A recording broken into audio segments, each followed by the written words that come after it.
And this is going to be the first episode of my new kind of storytelling / react format. Tried to pick a pretty covered area, but it's still a little bit windy. We got some storms rolling in, and they'll be kind of hitting us all weekend. So yeah, hopefully it's not too windy. We'll hit this with some video editing and we'll clean it up. But yeah, I have a new topic for this set of stories. The 10 scariest driving stories we've ever heard. If you enjoy this episode, please like and subscribe and stick around for more. That'd be great. But any kind of feedback down below, let me know any kind of stories you've heard you'd like me to cover. You can also reach out on social media and let me know there if you have any kind of content you want me to post. But besides that, let's get into the story. So this one is called Stalker Truck. The creepiest I had was back in 2008, moving from Seattle to DC. Route was down to Portland, then I-84 to I-80, to I-76, to I-70, to I-270. Immediately heading out of Portland, I passed an old F-100, going very slow in primer black with no license plates. Cool truck, I thought, but didn't really pay it any mind. I noticed about an hour later that the same truck was a couple car lengths behind me. Odd. After getting back to some open roads, he disappeared into the distance behind me. The first night, I stopped somewhere in Idaho. Shitty, cheap, local motel, and I'm the only one there. I wake up the next morning and parked one spot away from me is that primered F-100. Take off, continuing my trek southeast. Every single time I stop for gas, at a rest stop, or get slowed down for traffic, the old Ford shows up in my rearview mirror again. It's bizarre. Nearing the end of Nebraska, I pull off to get some gas and decide to drive one more tank, then stop for one day. Pull back onto the highway and Mr. Truck is right there shadowing me again.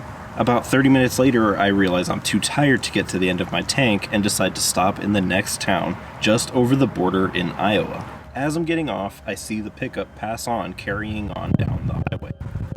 Guess he has more endurance than I do. I wake up the next morning, and you know what's coming. The damn truck is in the hotel parking lot again. Now I had that weird light feeling in my stomach, like something was just off. I asked the clerk when turning in my keys, "What's up with that truck? When had it come in?" She says she wasn't working last night and wasn't too sure, and also probably thought I was crazy, which maybe I was. Anyhow, at this point I figure it must be a coincidence and this has to be a different truck. I mean, there were a lot of F-100s made, and there were bound to be a couple in the country with primer black running with no plates. As I go to head out, I see the truck turning out of the parking lot in the direction that leads him away from the highway. Couldn't have been the same one from before. The guy didn't turn in his keys, so probably wasn't staying locally.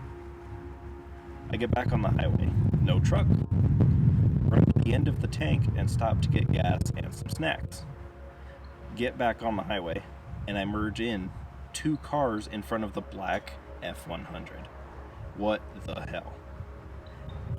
At that point I decide, screw it, I'm marathoning the rest of the way. It's less than 20 hours, so it shouldn't be so bad, and I don't want to stay at another shitty motel with another strange ghost truck stalking me. The pattern continues with the truck showing up behind me every single time I take a break, or get gas, or get slowed in traffic.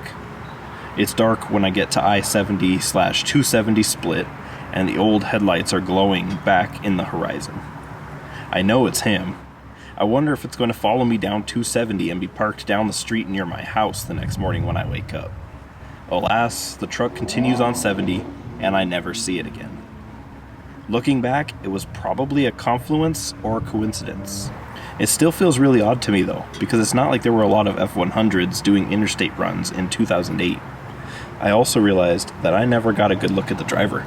Not that there was no driver, but in my memories, all I see is an indistinct human shape driving an old truck that stalked me for 3,000 miles.